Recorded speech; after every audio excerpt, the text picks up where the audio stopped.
session is focused on data journalism and the challenges and problems that الصعوبات and the difficulties that face journalists working in data journalism, in particular pertaining to investigative reports. We have 3 journalists who particularly, starting with Munia Ben Hamadi, who's the editor-in-chief of Intifada outlet بتونس معروفين ما بدي. They're well known. I won't say more. Munia is the editor-in-chief. We have Amr al-Iraqi. Amr is one of the first journalists who established Infotimes site in Egypt, specialized in data journalism in Egypt and the Arab world. And Aida Al-Qaisi. Aida is project director in the Ethical Journalism Network, and she is an advisor in media development in the Arab world. She has worked on a project of developing educational material for journalists about ethical problems that journalists face, in particular journalists working in data journalists.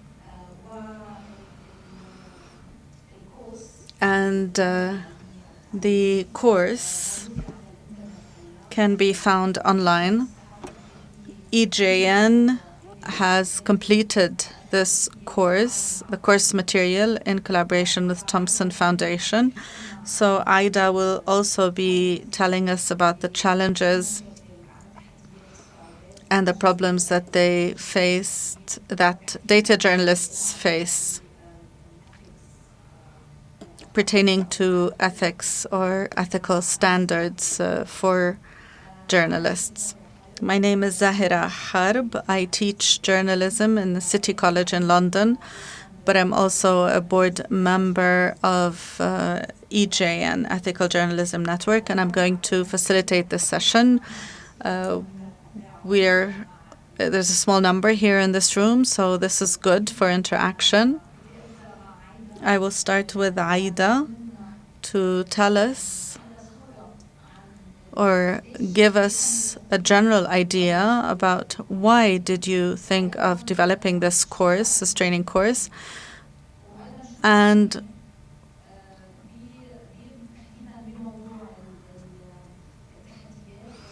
how does it connect to the ethical dilemmas and difficulties and obstacles that data journalists face when they start collecting this data or information. Thank you, Zahira. I'm going to speak in English if you need interpretation. Thank you, Zahira. Yes, I have been working on a project with the Ethical Journalism Network, which is an international organization that supports ethical practice amongst journalists around the world. All of our work is based on 5 core ethical principles, which are accuracy, independence, impartiality. بعدهم شو Okay, so 5 core principles: accuracy, independence, impartiality, transparency or accountability, and humanity. And as an organization, all of the work that we do stems or revolves around striving towards achieving those 5 principles as a journalist. We often have debates in our organization about whether or not those principles are absolute, and whether, as an ethical journalist, you must always resolve to stick to those principles. And in fact, more and more we realize, and in fact working on this course on data journalism in particular, has allowed us to arrive at a conclusion whereby we realize that the way that we can judge whether or not those principles are relevant is based on the consequences of our actions as journalists. So there may be times where impartiality is challenged, and then we need to think about the consequences of what we're doing and whether or not we should allow some of the conflicts that might arise from that. And it was these 5 principles and some of the questions that we had as an organization around the challenges to ethics as journalists and the fact that the context within which we are working is becoming much more difficult, and therefore ethical principles are becoming much more contested. It was out of this that this idea of producing a course looking at the ethics of data journalism arose. I should say, and I think all of the panel is in agreement, that as a universalism, if you like, we do believe that the ethics in data journalism are exactly the same as the ethics that we should apply to any kind of journalism. That data journalism is a form of journalism. It is journalism in its own right, the same as investigative journalism is as well. So what the course does is it takes those 5 core principles and then looks at the process by which a data journalist might come at a story and applies those principles in challenging situations. So we begin in the course by looking at, for example, the ethical challenges that we face as data journalists when sourcing or when dealing with a multitude of different sources. One of the key differentiations between data journalism and what we might call traditional journalism, for example, or journalism that doesn't work with data, is you're suddenly working with very large sets of data, numbers, and it becomes much more complicated. It becomes more difficult to attribute where the data is coming from and being transparent about that data. It becomes much more difficult to manage large sums of data. And one of the kind of key or core stages of working with data to produce a piece of journalism is about managing, cleaning, and analyzing that data to ensure that the data is accurate and representative. And again, transparency is also an independence. All of these things are key. Again, when we think about sourcing, the course looks at, and I think Munyan's going to touch on this as well, in terms of an example, looks at some of the implications of working with open data versus closed data. Open data tends to come from large international or governmental institutions, and there are some ethical challenges that might come with working with that type of data versus closed data where we don't know where that data is coming from, and we might have to protect the source of that data and may not be able to be as transparent as we might have been in a different context when not working with data, for example. The course also looks at some of the challenges that you might face when working with data in terms of presentation of your data. It's very easy to get and inspiring to get caught up with working with infographics, different ways of presenting data that might be sensationalizing the data, that might be flashy. And it's about, again, applying ethical principles around accountability and transparency in those types of situations. The course also looks at publication. And one of the core things that the course focuses on is accountability to audiences above all else. We're very, at the Ethical Journalism Network, we're very keen that the journalism that we promote and that the ethics that we see in the journalism that we support is very much based around public interest. And producing journalism that might or would be in the public interest. And it's those kinds of ethical tests that we're talking about applying in the context of working with much larger sums of data whose sources might not be as open as in other senses. I'm just going to touch on one final point that the course looks at, and that is this issue of collaboration. It's often the case when you're working on stories involving large sums of data, that you end up collaborating with unknown partners, partners you haven't worked with before, and partners whose editorial policies or sort of organizational policies might be very different from your own and might not be as known to you, perhaps, as others. And again, the course provides some examples, case studies that will allow data journalists or journalists working with data to start to think about the implications of their work. As Zahira said, the course is available for free online on ethicaljournalismnetwork.org. If you Google it with data journalism, it's there. It's currently only in English, but we are speaking to Amr about translating it into Arabic in the next couple of months. The course is a non-traditional course in that because there's no right or wrong with ethics, what the course does is it provides you with some examples from professional journalists, such as Munya, for example, is one of the experts that we use on the course, and a number of other data journalists, that will allow you to, or assist a data journalist in their decision when deciding whether or not something is ethical or not, as the case may be. I'll leave it at that for now. Thank you. The course actually is under the ethicaljournalismnetwork.org, but under resources. So if you look under resources, you will find the course online. Aida has actually presented us with many points to discuss with Amr and Munya. I will start with Amr, and mainly to do with transparency. You know, the challenge of being transparent when you're collecting your data, when you're deciding what data you want actually to use in your story, and what are the limits of collecting the data. But in relation to that, there's something that you also talk about, and the transformation of the traditional ways of journalism practice in relation to gatekeeping, for instance, and how is that interpreted in the data journalism world? اوكي انا هتكلم بالعربي. Is a subjective matter. So, you know, we don't really trust, even numbers might be subjective. So we really need to question even the numbers that are given to us. And I'll move to Munya, and I think one of the issues that, Munya, you faced and you're probably going to be sharing with us is the idea of protection of sources. First of all, selection of sources, and then protection of sources. So protection of the source of data. Do you want to elaborate on that?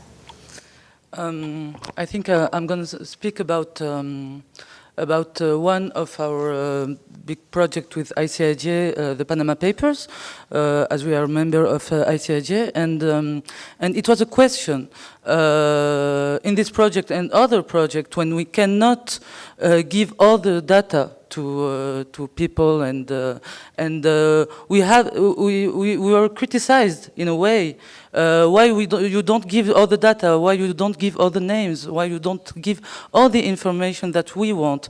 And there's several reasons, and we had to explain and to be transparent. And the transparency is very important in the data journalism and journalism as a whole. And so we had to explain that we have to protect our source. It's not only in data journalism, but also in other kind of journalism and other journalism. We have to protect personal data. And it's very important. You cannot publish like 11 million documents with personal data. You have to clean them. You have to protect also the documents from the metadata that can give information on the day where these documents have been printed or scanned or transferred to another or photographed or something else. People don't always think about the metadata of the documents, and it's very important to. Sorry, what are the dangers of actually, publishing this type of information? So the danger is to recognize first the source, and also we with ICIJ on the Panama Papers, it was an agreement that we don't share these 11 million documents when we have millions of names, millions of information. How can you hide it? How can you protect the source of these documents. So the first issue was to protect the source who gave those documents, and the second one for us, it was like some documents with personal data was not relevant to be published. They don't give any information about the subject, and why the name of a person who is on a document, like a casual document, personal emails or something like that, why it will be published? There is no reason for that. So, but we have to be transparent about that. We have to explain why we didn't publish all the data, and we have also, like you said, to have other sources. The documents are not sufficient, and the doubt is very important. The document can be falsified. One of them can be falsified, can be not true. So it's a journalistic work then to have other sources, to verify your information, to confront the different kind of sources. So it's and the most important thing is transparency and your credibility as a media. But as always, you can have criticism about that, and the best way to not be criticized is to publish all the data. But sometimes you cannot. Aida, if I just, if I may get back to you on the issue of, it's all core values of journalism, but we all know that data journalism actually need new sets of skills, new tools. Can we actually speak of a different approach, different ethical approach to data journalism than the traditional journalism that, as Amr said, deals with human being and not with numbers and surveys? So to a certain extent, yes, but I think the key thing is to emphasize is that data journalism is journalism. And at the core of journalism lie a number of key ethical principles, which are accuracy, which are humanity, which are transparency, which are independence, which are impartiality. But what data journalism does is it brings up a number of new challenges because you're working in a different way and you're working in different partnerships and you're working with different sources. And you are working with, as we said before, large sets of data, often from sources that have come very far down the line, et cetera, et cetera, et cetera. You're not going to the heart of the original source, if you like, often is the case with data. So it does bring up a very different set of challenges. It brings up a very nuanced way of working that I think which is why it's important to have these conversations amongst data journalists. I think one of the key differences, and you two who are at the core face of it could probably explain a bit more about this, is that often when a story is created off the back of data or begins with a source of data, you tend to work as part of a team that might involve someone who has worked in more traditional forms of journalism and someone who's coming from a technological background. And that's where different sets of skills are being brought into the production of journalism. I think that's something that then also brings up a number of different ethical challenges, because you might be working with someone whose key or core skill is numerical or technologically based, and that they have a very different set of ethical principles that might not be about independence, impartiality, transparency, for example. Yeah. And so it's these types of things that we need to be considering. But the core to what the course is trying to say is that it's about conversation. It's about ethics are not fixed. They can never be fixed. So whenever you're trying to make an ethical decision or you're facing an ethical dilemma, first and foremost, you need to be thinking about the consequences of what you're doing and the impact it might have on the public, who are, in this case, your audiences as well. And that's at the core, basically, of everything that we're trying to say.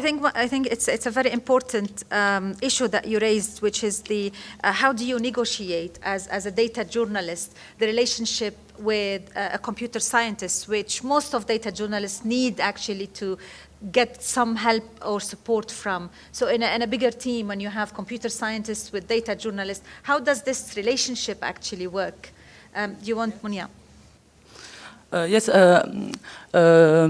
it's very interesting because in our media, in Kifada, our newsroom is composed from journalists, designers, and developers, and or the data scientists. So, you hear? Are you here? Okay. So it's very important for us that our developers and our data scientists understand the editorial work, and we as journalists, we understand how the tools can work and what are the limits of those tools. Because, like, if you have a large set of data and with a lot of missing data, and you have to clean your data, you will use some of those tools. The developers will help you to clean it and to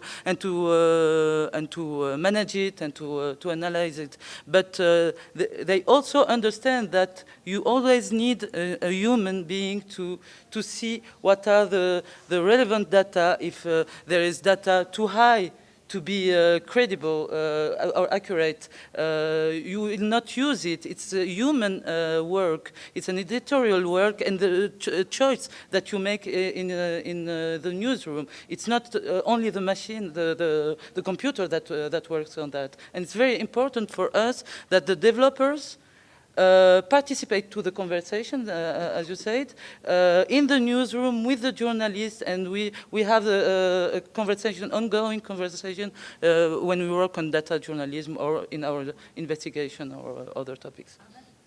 أنا الحقيقة عندي تعليقين على النقطتين يمكن بتقاطع معهم بشكل آخر يعني. أنا بشوف إنه صحافة البيانات ليست بالضرورة تكون نموذج لبنما بيبرز، ليس كل قصص صحافة البيانات يجب أن تكون على هذا الشكل أو هذا النحو يعني. Journalism is in the format of Pana Papers. We can have an investigative report about the kidnapping of children in different governorates. You don't always have the possibility to get leaks or be part of a global team working on an investigative report. As a journalist, you can break this taboo or thinking that the first story has to be the greatest ever. No, if we look at for example, the new towns in your city and you show it on a map, you are showing them the routes, the roads that have been paved recently and where there were problems because of corruption. At the end of the day, you are giving people something that's important, driven by data. You've managed to get this through a data register, a data set. According to this, data journalism can consist of small stories like this. In this case, we don't need to hide the source because this is not leaked. You got the information from the Central Bureau of Statistics. So you can say that. You can say this data is from the Central Bureau of Statistics. I had a sample from the street, or I got this data myself, or I had a survey, or I observed pollution in the streets, and I took pictures, and I started to see how things change during the day, and the pictures, you can see that those changes in the photos. So you need more than one source because that gives more credibility to the story. As for hiding the identity of your source, it's important, yes. And we talk about ethics of data journalism. It's the same ethics of journalism. But if you have data about, for example, people who cause traffic accidents and their names and their license plate and is it useful for you to tell people that this is the person who caused the highest number of road accidents? Or is it more important to tell people what type of accidents happen more, or where there are victims, or the types of victims, what kind of accidents? Is it between two vehicles or between a vehicle and a motorcycle, etc.? This is also connected to the question, is there public interest for people to know the names of these people causing accidents, or there's no need for that because it could be a libel, for example, or it could harm them. So the fact that they had road accidents does not mean that they are bad people per se. So we need to look at when we take a decision to protect personal data if it's irrelevant in the context of the report. Another comment, I believe that in InfoTimes we have the same, we have the developer, data scientist, journalist, etc. in the newsroom. But I believe, and this encourages journalists or data journalists to produce stories that are based on data. You don't need to be technically savvy in order to produce a good story. That is important, but we train journalists and we tell them that the last stage is when you need a technical person. To be a good data journalist, you need to be a good journalist. You start with your hypothesis, and if you had a good hypothesis, you start asking good questions, and then you start looking for data that will give you the answer using pen and paper. This will take a long time. It will take a lot of effort. And if you are technically savvy, it doesn't mean that you will get different results. It might just mean that you will get to them easier, just like you can use a pen and paper, you can use Excel sheet, you can use coding, you can use a calculator. So at the end of the day, the set of skills that you have will not necessarily lead to a better story. It will just mean that you will need less effort and less cost. So something that takes us back. I don't know if you've attended the plenary at 1:15 with the Cambridge Analytica journalist. She spoke about data privacy as a human right. And it actually resonates with what you're saying, is that the protection of personal data is one important aspect. I just want to open إذا حدا عنده أسئلة. ريهام لحظة بس ليجي الميكروفون مشان الترجمة. شكرا كثير لكم. عندي سؤال بخص الأخلاقيات في regarding ethics pertaining to collection of data, especially in the Arab world where we don't have laws regarding access to information and we don't have open sources from the governments or official institutions or public institutions. Sometimes a journalist is forced to resort to non-ethical means to get the data. How do you classify this from the perspective of ethical journalism? I think that's unethical. If it's unethical, unethical. You said it. You said it. If we have to resort to unethical means to get this data,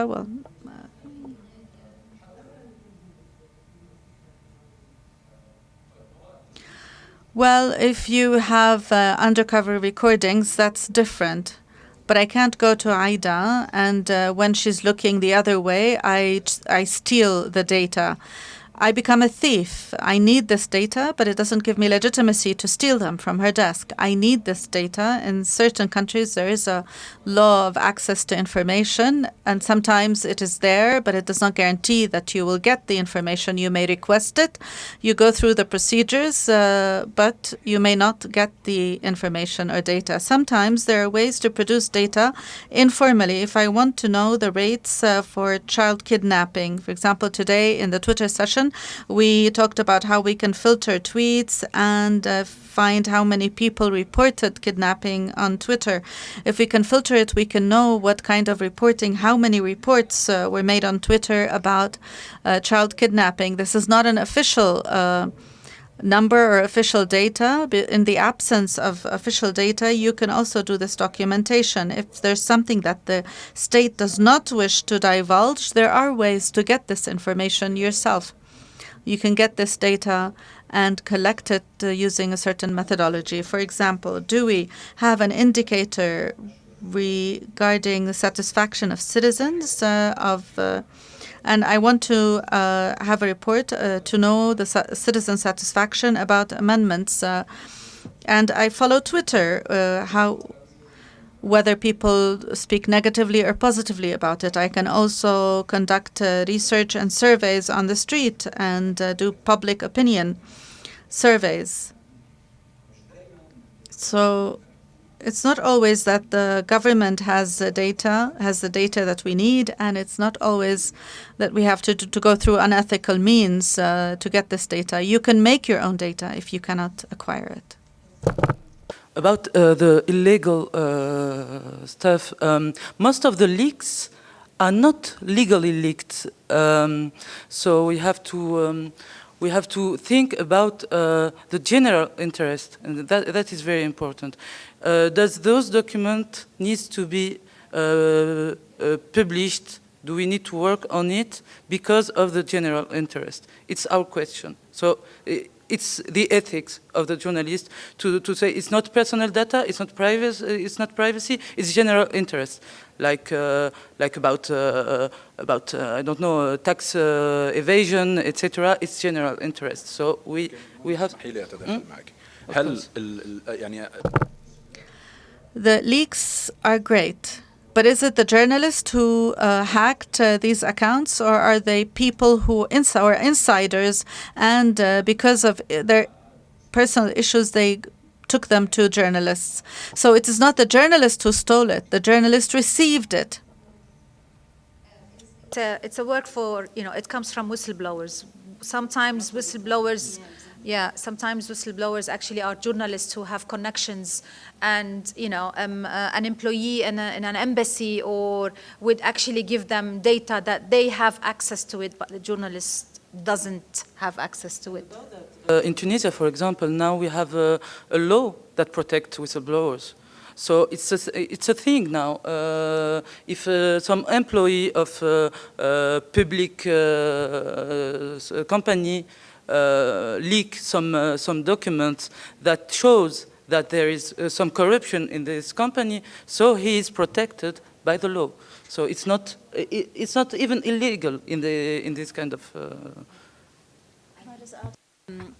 So I'm with Munia 100%. It's about public interest, and it's about the consequence of your action, and ensuring that if nobody's put in danger or nobody's life is put at risk, then actually it's up to you to make that dilemma as to whether or not you think it is worth breaking the law or receiving data in an unorthodox way in order to produce something that might actually be beneficial to the public as a whole. And I'll give you an example. When I was in Baghdad in February, I was in a room with a group of journalists who were doing a report on the ISIS camps, detention camps that are outside Mosul in Ninwa, and it's where they're now keeping women and children who were the wives and children of ISIS, Daesh fighters in Mosul.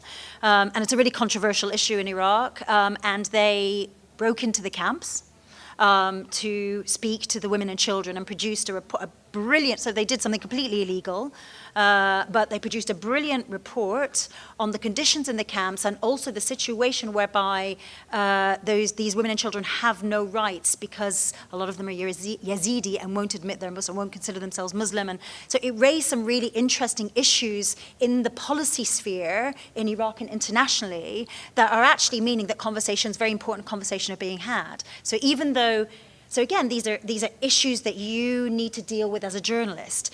Do I go into a camp with no permissions and speak to women and children who have suffered trauma, for example? And is it worth doing that in order to maybe raise the profile of an issue that isn't being talked about and needs to be talked about? So it's these kind of dilemmas. Yeah, you're absolutely right, Aida, but I also agree with Amr that there are certain, practices that might deemed illegal. In a sense, it's a crime. It's criminal, actually. If you steal a document, that's, So yeah, you really need to understand the context which you're basically trying to get information or to get access to information and to get access to data, basically. I mean. مساء الخير. سعيد بلقائكم. Good afternoon. It's a pleasure to meet you. I'm an ex-journalist. Now we're working on new media or social media. My question to you. I don't write investigative reports. We work on things related to social media. It's good to spill water. It's a good omen. That is what is said. That's what our parents tell us. the investigative journalist, I need answers from the panelists as well. The journalists who are working on a report, to what extent can the journalist rely on an information that he or she got from social media? Although we know the rumors being spread on social media, so can journalists rely on information that is being shared or posted on social media? Can he or she rely on it as a source for the report that he or she is producing, or should the journalist dig more into the information he or she sees on social media? So is this ethical to rely or depend on information that has not come from an official source, just like the case with the Panama leaks, where we had official documents? So what's the answer? I see data in everything that I do. Even when I walk, I calculate my steps. I believe in technology and statistics and data. Social media can be a source, and WikiLeaks give you a lead. It leads you to do further investigation. On social media, if you see people or tweets, thousands of tweets on social media complaining about a certain product that is bad or broken or something, in this case, I can talk to users and check if the same complaint was raised at the same time. So it's good to doubt the information as a first stage. So, but you will not say that this product is broken or bad. You need to verify this. Maybe you can buy this product and check its quality, or you can go to the complaints box in the company. And you might find real victims outside the realm of social media. So if you go to the store itself and you find people protesting and wanting to return the product, then with this you are verifying the information. So if I have a public opinion survey and I choose a sample of 1,000, is this, do I cover all the society using this sample? And also, what about those who post their tweets? Aren't these tweets, don't they belong to people who are wealthy and have access to smartphones? So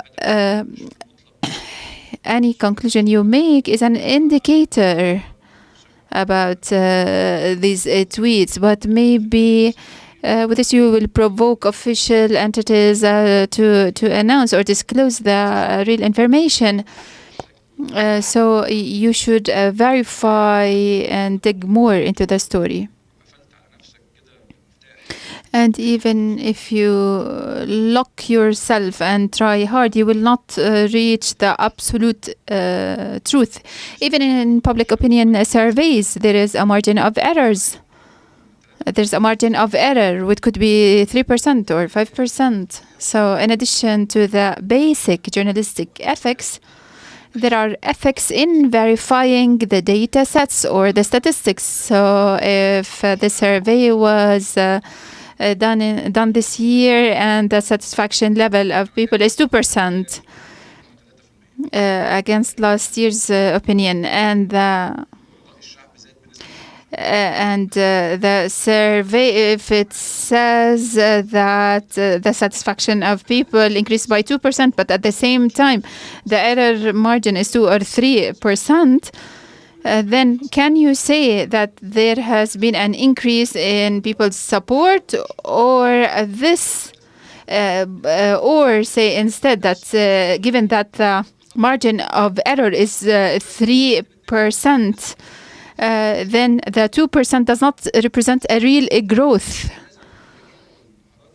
So in addition to your basic journalistic skills, you need to understand statistics and how the data or number was collected and what the formula represents, and the percentage change, what does it represent?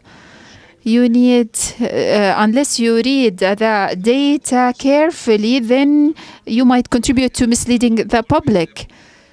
Unless you can verify the way data were collected or calculated.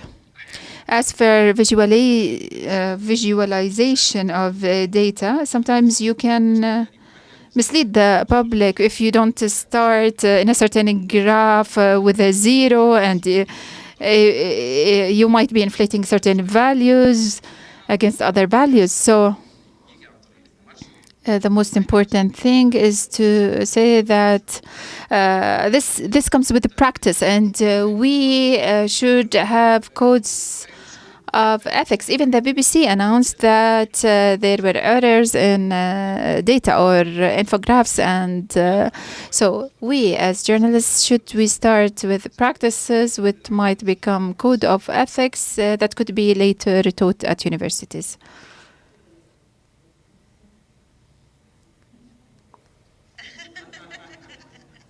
Actually, what we have here is Monia has worked with a large amount of data in the shape of Panama leaks, for instance, and Amer deals with also with like a small set of data. So and there are differences sometimes in the issues that comes with dealing with two different sets of data, as much as the problems that comes with open sources and closed sources of data that we use. بعد في شيء أسئلة? More questions? The question is easy and difficult at the same time.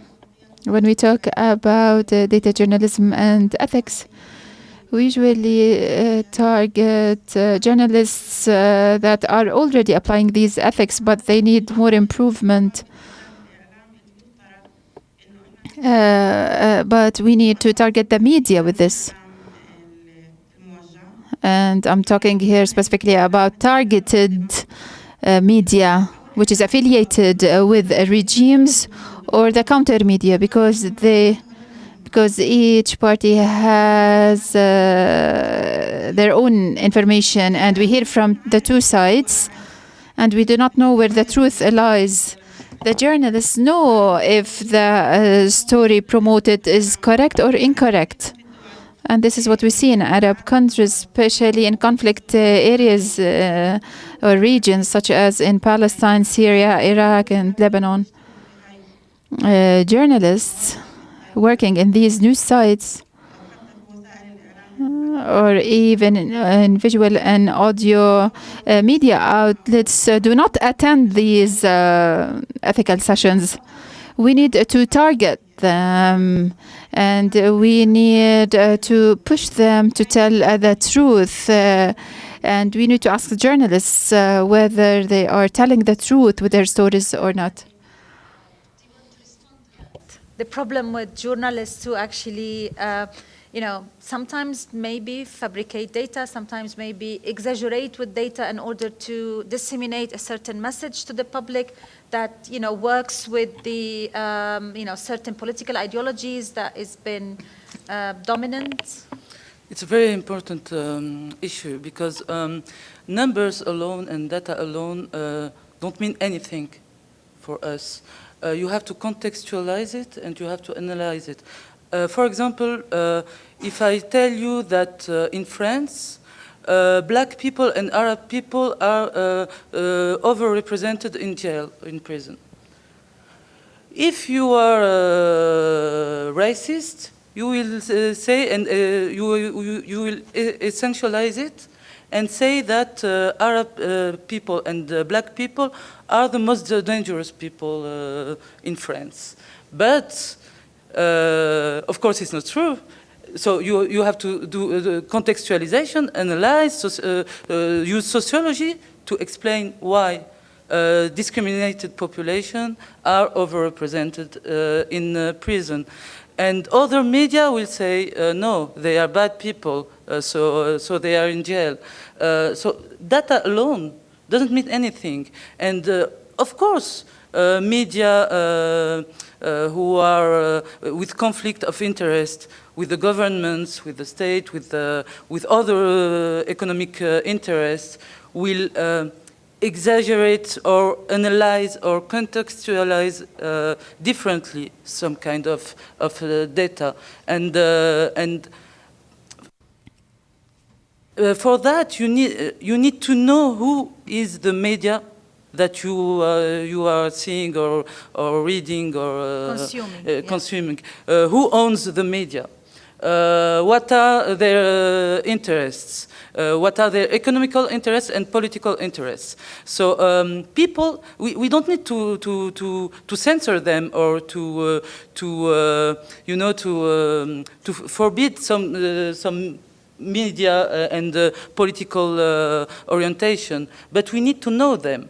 So we can ourselves we can say if it's relevant, if it's accurate, if it's ethic as information. Amr or Aida, quickly, لأنه we're running out of time, and I think interpreters need to stop. The only thing I want to add is that this point just proves that data journalism is journalism.